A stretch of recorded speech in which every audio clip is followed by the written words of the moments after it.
AskReddit by Trenny0000. What's an example of an idea that's terrible on paper but worked brilliantly in reality? As someone who spent a lot of time around 2005 trying to describe it to some very skeptical people, I would definitely say Wikipedia. I can't believe this is so low. There's no reason Wikipedia should work. Yet it's really one of mankind's greatest accomplishments. What, sir? Would you make a ship sail against the wind and currents by lighting a bonfire under her deck? I pray you excuse me, I have no time to listen to such nonsense. Napoleon Bonaparte, regarding the steam engine. To be fair, steamships were a fad, just a long, successful fad. Dropping a whole bunch of cats by parachute over Borneo to stop the spread of plague. Did they each have their own little parachute, or were they dropped in large cages with large parachutes? The latter makes more sense, but I really like the visual of the former. Attempting to cure syphilis with malaria. Brilliantly worked is a stretch though. The inventor won a Nobel Prize for it too. Gotta love early 19th century medical solutions. Let's drive a car with a GPS and a camera down every street on Earth. They even got my grandparents' town that's so tiny it's not on a map.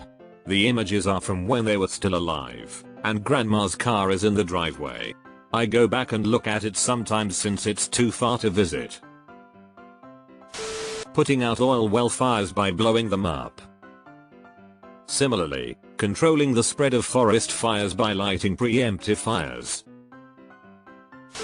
Have you ever heard of the pet rock phenomenon?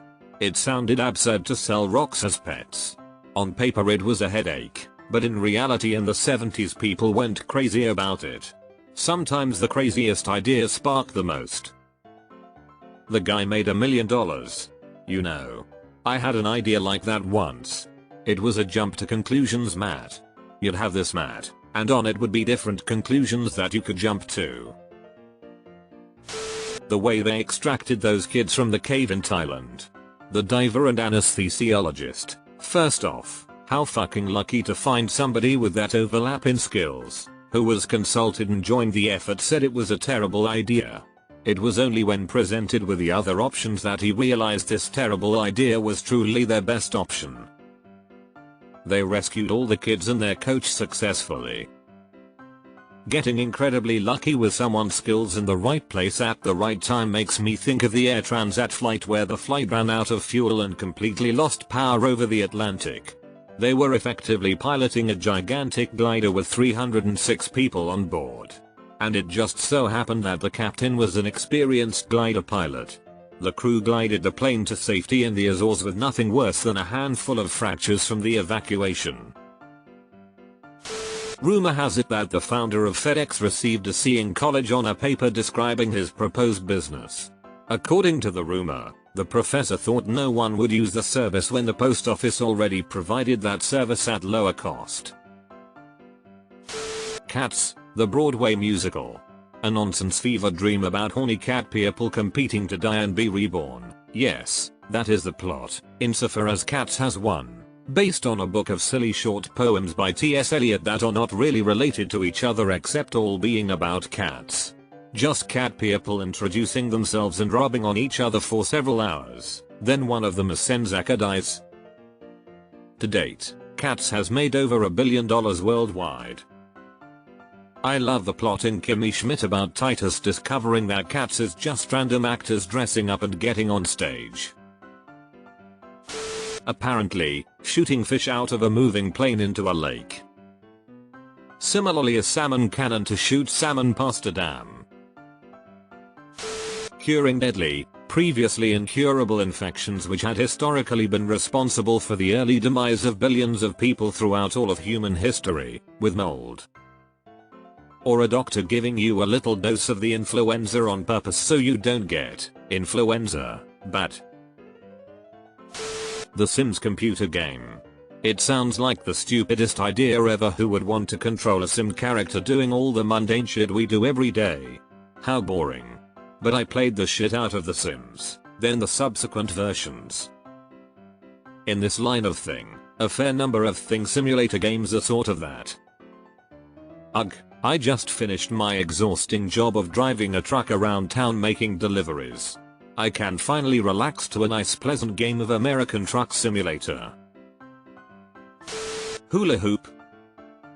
You know, for kids. The fake inflatable tanks in WW2. Is there much evidence the Germans fell for them in any significant capacity? A film, based on a true story, about a guy who got his arm stuck under a rock in a cave for 127 hours. Surprisingly watchable.